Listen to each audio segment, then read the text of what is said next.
Warahmatullahi wabarakatuh.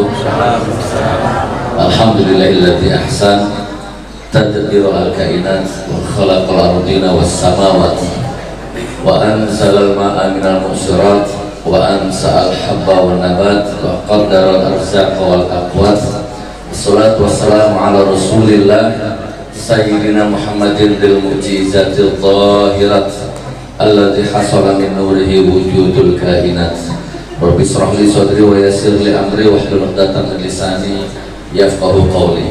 Allahumma shalli ala sayyidina Muhammadin abdika wa rasulika nabiyil ummi. Allahumma shalli ala sayyidina Muhammadin sholatan tuwasi'u biha 'alaina al-arzaq wa tuhasinu biha lana al-akhlaq wa ala alihi wa sahbihi wasallam.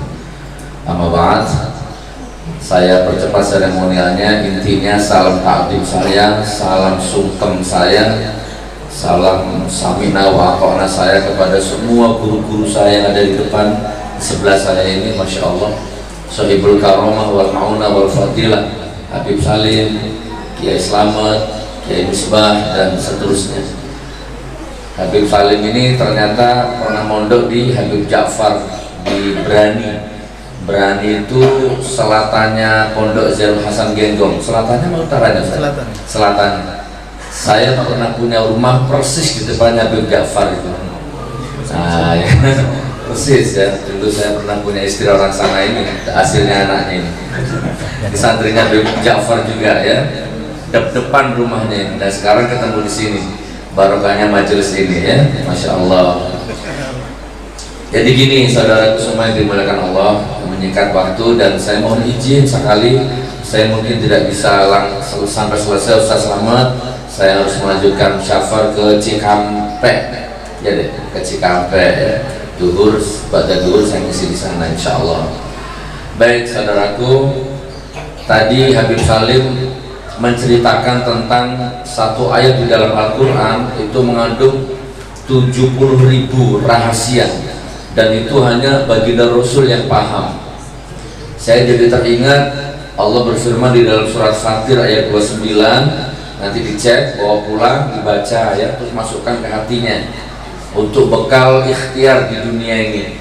Jadi kalau Anda usaha kemana-mana sudah nggak ada hasil, usaha ini bangkrut, ini bangkrut, ini bangkrut, ini gagal, ini gagal, ini gagal, malang melintang di dunia persilatan, dunia inilah macam-macam lah ya, mulai dari yang halal sampai haram, sampai mulai dari yang hitam sampai yang putih, mulai dari yang jauh sampai yang dekat, mulai dari kuburan, pernah tidur kuburan mungkin ya, makan kembang, makan menyan, sampai ikut yang toriko yang tapi gak ada hasilnya, umpama ini tetap hidup susah.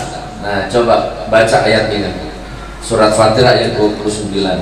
Bismillahirrahmanirrahim.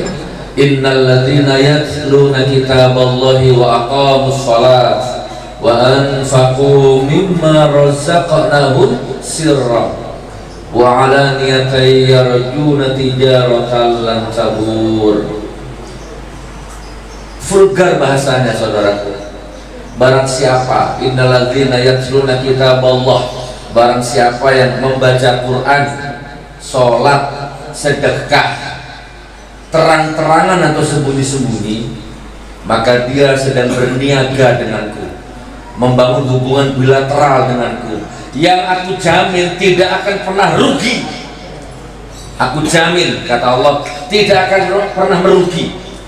Orang yang ngaji, sholat, sedekah, terang-terangan atau sembunyi-sembunyi, maka dia sedang, perumpamaannya sedang mengharap perniagaan denganku yang tidak akan pernah merugi. Buktikan Pak, praktekan.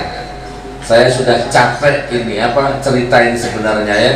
Saya di penjara 10 bulan, hutang ratusan juta lunas semua. Dari rezekinya dari arah tidak disangka-sangka. Insya Allah ini juga fadilah dari Al-Quran. Saya nggak punya backing polisi, saya nggak punya backing tentara. Alhamdulillah ya. Saya nggak punya backing presiden, saya nggak punya backing senjata. Tapi saya punya bodyguard, saya punya backing 350 santri penghafal Quran di pesantren. Ya, alhamdulillah sudah 9 tahun ini gratis, tis. Nah, di Palu ya, di Sulawesi Tengah. Nah, silakan kalau mau mondok di sana. Dekat nih Palu, Sulawesi Tengah ya. Naik pesawat 2 jam nyampe insya Allah. Jadi baca Quran Pak. Walaupun antum katanya beliau tadi walaupun nggak ngerti artinya itu bisa nangis. Karena memang di situ ada kemampuan jenengan ya Bu, sampai masuk kamar tuh. Masuk kamar, kunci, hamparkan sajadah, ambil wudhu, hadap ke kiblat, buka Qurannya. Ya Allah, bapak-bapak juga, ya Allah, saya punya masalah ini, udah nggak mampu saya, ikhtiar sudah, ini kayaknya saya mau stres ini kalau saya lanjut nggak mampu saya, ya Allah, sekarang saya tak kembalikan kepadamu ya Allah, saya niat ngaji, mohon karomahnya, fadilahnya ngaji, mudah-mudahan beri aku jalan keluar ya Allah. Saya ngaji. Dan hadir tadi baca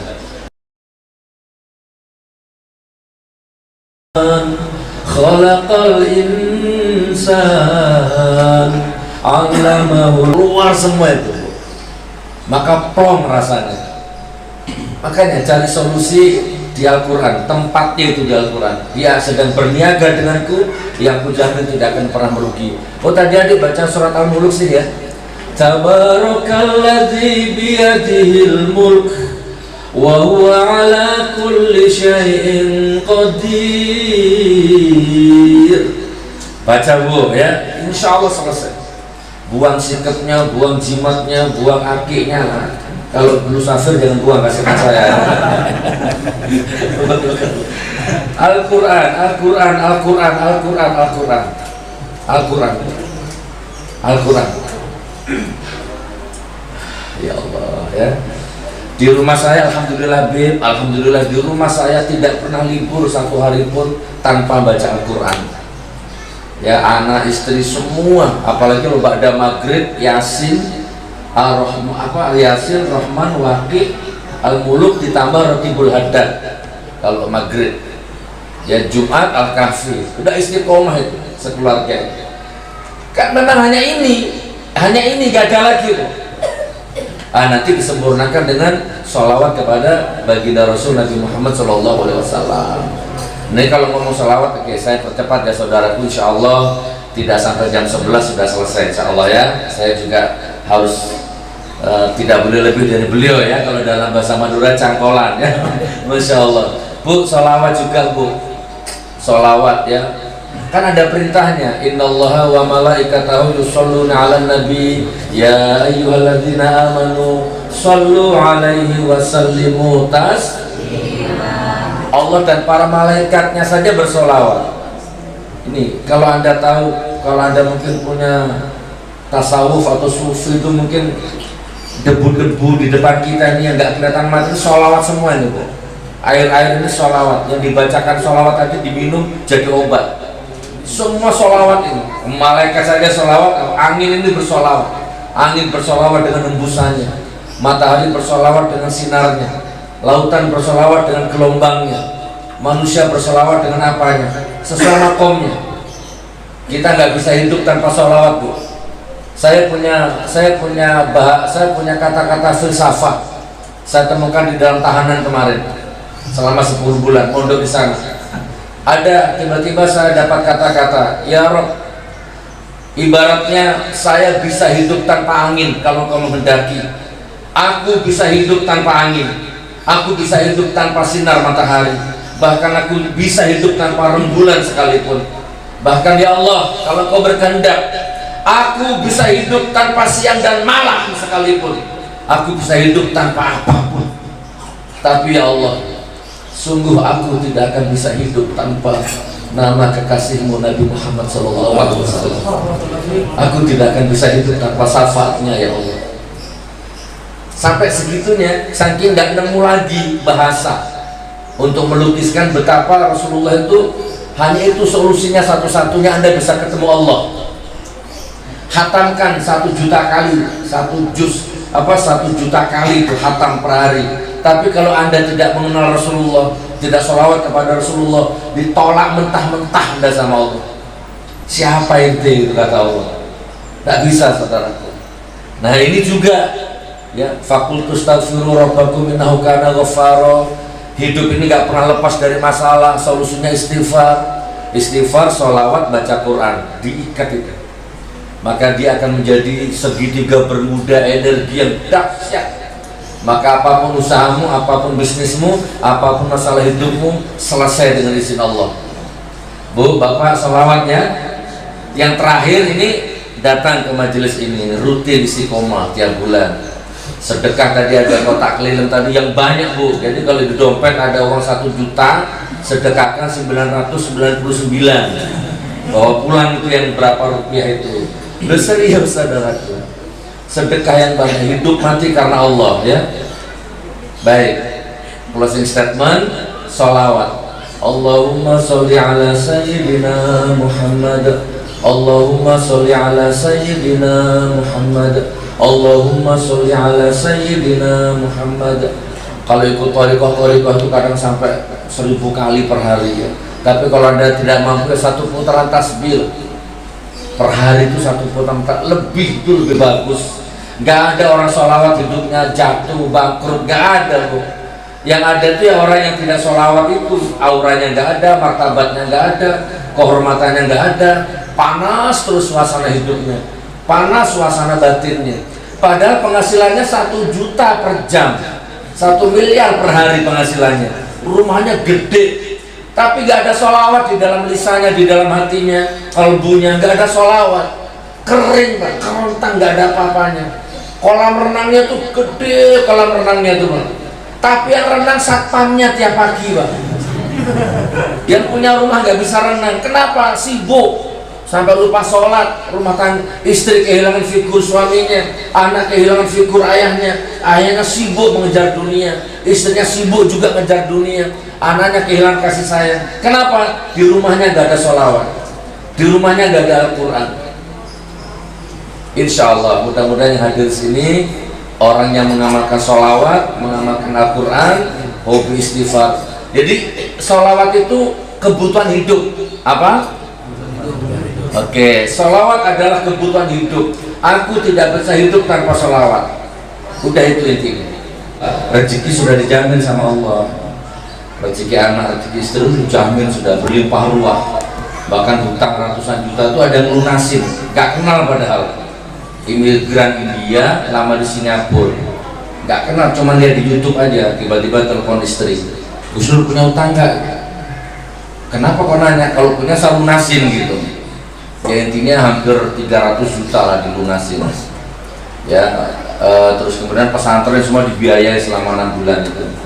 Nah, jadi jadi itu salah satu pengalaman. Akhirnya jadilah lagu, ada Penjara Bareskrim judulnya. Ada lagi Hakikat Rindu, nanti dilihat di YouTube ya, Hakikat Gus Nur Hakikat Rindu itu ada.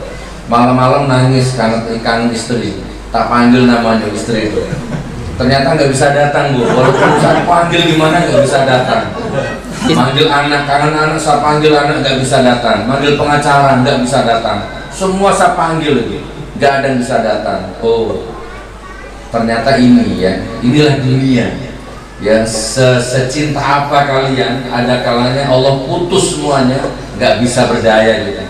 Nah, dalam kerinduan yang sesat itu, saya anggap sesat lah, tiba-tiba saya menemukan kerinduan yang hakiki. Ada satu nama ketika saya panggil, dia langsung datang dalam bentuk imajinasi ya. Walaupun tembok penjara setebal itu dia datang. Siapa? Nabi Muhammad SAW. Ya Rasul, ya Rasul, salam alaika. Terasa bulu kuduk merinding. Oh, datang ya Rasulullah, maka lepas semuanya beban itu akhirnya. Nah gitu ya. Terus kemudian tercipta lagu Istriku. Itu awalnya saya baru nyadar dalam tahanan buku, ternyata istriku baik ya itu. Jadi sadarnya setelah ditahan kalau istriku ternyata baik gitu. Luar biasa. Jadi Anda nggak usah nunggu ditahan dulu, istrimu luar biasa. Dibuka nanti ya Istriku ya judulnya. Saya nyanyikan, tapi mohon maaf kalau fals, samping udah nggak kuat, radang. Lagian saya juga bukan penyanyi. Tapi kalau Anda lihat yang di YouTube, tidak fals insya Allah ya. Ada versi yang religi, ada versi yang kuplu. Nah, tinggal pilih nanti yang mana. Nih saudaraku, istriku, nonton ya, ini live ya, nah, barangkali ditonton ya. Istriku, kini baru terasa betapa dirimu adalah wanita yang mulia, teramat mulia dan sangat mulia. Coba Pak, tirukan Pak, sampai rumah panggil istrinya, istriku gitu ya. Kini baru terasa betapa dirimu adalah wanita mulia. Saya ulang ya, teramat mulia dan sangat mulia. Bu, dengerin refnya Bu, ini yang saya nangis di refnya ini. Kita pernah tinggal di rumah kontrakan dan tak punya apa-apa. Siapa yang pernah ngontrak? Atau masih ngontrak? Kita pernah tinggal di kamar kos-kosan, sebutir nasi pun tak punya. Pernah saya alami. Bahkan kita pernah berlangganan pegadaian, apapun saja digadaikan. Yang ketahui digadaikan. Saya pernah gadaikan STNK Bu, pernah gadaikan helm. Ini anak saya ini dulu waktu SD sepedanya sering tak gadaikan. Dia jalan kaki 50.000 masuk. Ya saking gak punya uang. Bahkan kayaknya kurang tinggi nadanya deh ya. Bahkan kita pernah numpang rumah orang, sepeser uang pun tak punya, namun kau tetap setia, namun kau tetap bersabar, namun kau tetap bertahan. Jadi walaupun ngontrak, nggak punya uang, nggak punya apa, istri saya tetap bertahan sampai sekarang. Itu istri yang asli tuh, yang beneran. Alhamdulillah ya. Bidadari sorga. Insya Allah Bu, jadi istri yang bertahan ya Bu. Separah apapun suamimu nyebelin, bertahan Bu ya. Bertahan insya Allah. Apalagi ya, di saat kita miskin nestapa, kau tetap setia istriku. Ku menghormatimu, ku menyayangimu, ku menghargaimu. Insya Allah sampai akhir hayatku. Amin, amin. Sudah, Assalamualaikum. Allah.